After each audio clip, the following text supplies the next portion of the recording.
श्री स्वामी समर्थ. स्वामी समर्थ. देवापुढं रडल्यानं नक्की काय होतं? कुणी रडतं का देवापुढं? अशा अनेक प्रश्न स्वामींच्या भक्ताला पडलेले असतात. पण जो खरा स्वामी भक्त असतो ना, ज्याची श्रद्धा आणि विश्वास असतो, तो देवापुढं रडल्याशिवाय राहत नाही. बघा, कधी कधी आपल्या मनामध्ये, आपल्या स्वप्नामध्ये अक्कलकोटला जाण्याचे बघा चित्र विचित्र असे निसर्गाचे चित्र येतात की आपण स्वप्नामध्ये अक्कलकोटला जातो आणि तिथे गेल्यानंतर स्वामींचं आपल्याला स्वप्नामध्येच दर्शन होतं. असं तुमच्या बाबतीत सुद्धा कधीतरी घडलं असेल, पण त्याला स्वप्न घेऊ नका. ती स्वामींची प्रचिती असते. जणू काही स्वामी आपल्याला त्यांच्या स्थळी बोलवत आहेत. पण जेव्हा हे स्वप्न तुम्हाला पडतील ना, तेव्हा नक्कीच कसलाही विचार न करता बघा, बॅग भरा आणि अक्कलकोटला जाण्याची तयारी करा. स्वामी तुमच्यावर खूप खुश झाले आहेत असे समजा. पण जेव्हा माणसाच्या जीवनामध्ये बघा, स्वामींचा चमत्कार प्रचिती ही होतेच. कारण स्वामी या जगामध्ये, या विश्वामध्ये एकमेव बघा, या कलियुगामध्ये हे शाश्वत सत्य आहे. आणि चमत्कार हा स्वामींच्यामुळे होतोच. कारण जो रडतो ना, तो यासाठी रडतो की स्वामी, माझ्या नशिबामध्ये काही नव्हतं, पण हे अचानकपणे तुमच्यामुळेच झालं ना. माझा सोन्याचा संसार झाला, माझ्या सर्व अडचणी दूर झाल्या. बघा, माणसाला विश्वासच बसत नाही. पण कधीकधी माणूस माणसाच्या जीवनामध्ये दुःख आल्यानंतर सुद्धा रडतो, संकट आल्यानंतर सुद्धा रडतो. पण नक्की देवापुढं रडल्यानंतर काय होतं? देवापुढे कोण रडतो? ज्याचा विश्वास आणि श्रद्धा असते ना, तोच देवापुढे रडू शकतो. बघा, याबद्दल तुम्हाला काही माहीत आहे का? फार कमी लोकांना असा अनुभव आलेला असतो की देवापुढे गेल्यानंतर त्यांचे डोळे अचानक पाणावतात. आपोआप डोळ्यातून पाणी वाहू लागतं. बघा, हुंदके येतात, लोक रडतात, देवापुढं नतमस्तक होतात. अशी परिस्थिती तेव्हा येते जेव्हा संपूर्ण जग मोहमाया आहे. आपल्याला समजतं, आपण ज्यांना आपल्या जवळचं समजत असतो ना, आपल्या प्राणाहून जे अधिक आपल्याला प्रिय होते, ज्यांच्यावर आपण जीवापाड प्रेम करत होतो, अशी आपल्या रक्ताची माणसं जेव्हा आपल्याशी वाईट होऊ लागतात, वाईट वागू लागतात, म्हणजे आपण त्यांच्यावर जीव ओवाळून टाकला, तीच माणसं आपल्याशी संबंध तोडतात. बघा, आपल्याला दूर लोटतात, आपला द्वेष करायला लागतात.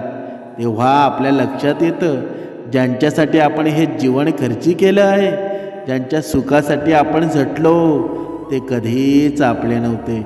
मग स्वामी या भक्ताला बोलवतात स्वप्नामध्ये जाऊन, आणि चमत्कार होतो की बाळा, तू लगेच अक्कलकोटला निघून ये.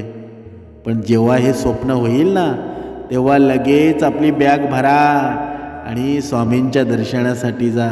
तुम्हाला तो विसावा, तुम्हाला ते सुख एवढं भेटेल ना, साक्षात्कार होऊन जाईल. बघा, आपला फक्त तो परमेश्वर आहे. मोह मायाच्या जाळ्यात आपण अडकलो गेलो आणि आपणच आपल्या माऊली आईला विसरलो, तिच्यापासून दूर गेलो. जेव्हा एखादी व्यक्ती देवासमोर रडते ना, तेव्हा ती म्हणते की हे देवा, तुझ्याशिवाय मला या जगामध्ये कोणीच नाही. आणि खरंच बघा, तुम्ही विचार करा, स्वामींशिवाय या जगामध्ये आपल्या जवळचं कोणी आहे का? कुणीच नाही.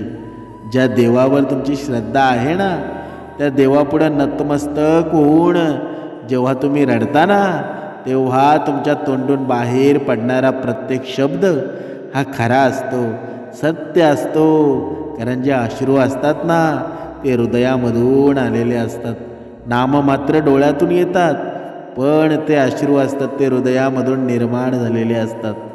यावेळी कोणत्याही फसवणुकीची भावना तुमच्या मनामध्ये नसते. कारण हे शब्द थेट हृदयामधून आलेले असतात.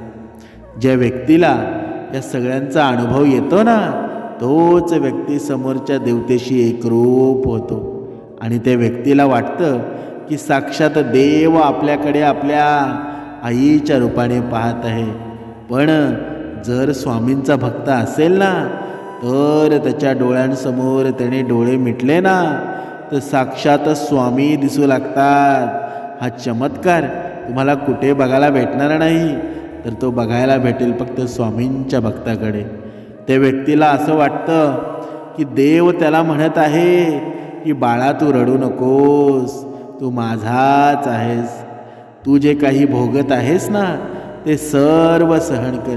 ही सर्व मोहमाया आहे, ही संपूर्ण दुनिया खोट्याची आहे, हे तुला समजलं आहे. परंतु तू माझा आहेस, त्यामुळे तू अजिबात काळजी करू नकोस, भिवू नकोस बाळा, कारण मी तुझ्या पाठीशी आहे. तुझ्या मनामध्ये काही वाईट विचार सुरू जर असतील ना, तर तू वाईट विचार करणं बंद कर. कारण ही जाणीव असते ना, फार कमी लोकांना होते, आणि ज्यांना होते ते खरोखर नशीबवान असतात, कारण ते देवाशी एकरूप झालेले असतात. बघा, हा अनुभव जेव्हा एखाद्या व्यक्तीला येतो आणि ज्यावेळी तो व्यक्ती आपलं मागणं देवाकडे मागतो ना, त्यावेळी त्या व्यक्तीची मागणी लगेच पूर्ण होते. तसे जर तुम्ही दुःखात असाल, तर देव नकळत तुम्हाला त्या दुःखातून हळुवारपणे बाहेर येण्याचा मार्ग सुद्धा दाखवतो. तुम्हाला जर खरंच स्वामींचा चमत्कार पाहायचा असेल ना, तर बघा, ब्रह्ममुहूर्तावर उठा. ब्रह्ममुहूर्त म्हणजे सकाळी पहाटे बघा 3:30 ते 4 वाजता उठा आणि त्या वेळेला ध्यानाला बसा. आणि तो स्वामींचा श्री स्वामी समर्थ हा मंत्र बघा जपायला घ्या. बघा, जेव्हा हा मंत्र तुम्ही जपायला घ्याल ना, तेव्हा तुमच्यामध्ये अशी ऊर्जा निर्माण होईल, एवढी ऊर्जा संचारेल ना, सर्वत्र तुम्हाला डोळ्यासमोर स्वामी समर्थ दिसू लागतील. आणि ही ऊर्जा एवढी ताकदवान असते, एवढी शक्तिशाली असते की जिथे तुम्ही बघाल ना, तिथे स्वामी समर्थ तुम्हाला नजर येतील. तुमच्या उजव्या डाव्या सर्वत्र, आभाळी आकाशी पाताळी सर्वत्र ठिकाणी स्वामी समर्थ तुम्हाला दिसू लागतील. आणि असंच जर तुम्ही रोज जर केलं ना, स्वामी समर्थांचं नामस्मरण खाताना, जेवताना, झोपताना या सर्वत्र ठिकाणी केलं ना, तर तुमचं आयुष्य पूर्णतः बदलून टाकण्याची ताकद या स्वामींच्या नामामध्ये आहे. पण आताच जर तुमच्या जीवनामध्ये संकट असतील, दुःख असतील, तर ती हरवून जातील आणि त्यांची जागा सुखाने घेतल्याशिवाय राहणार नाही. म्हणून सुख हवा असेल ना, तर स्वामी समर्थांच्या नामामध्ये दंग होऊन जा, गुंग होऊन जा. कुठेच तुम्हाला अंधकार दिसणार नाही.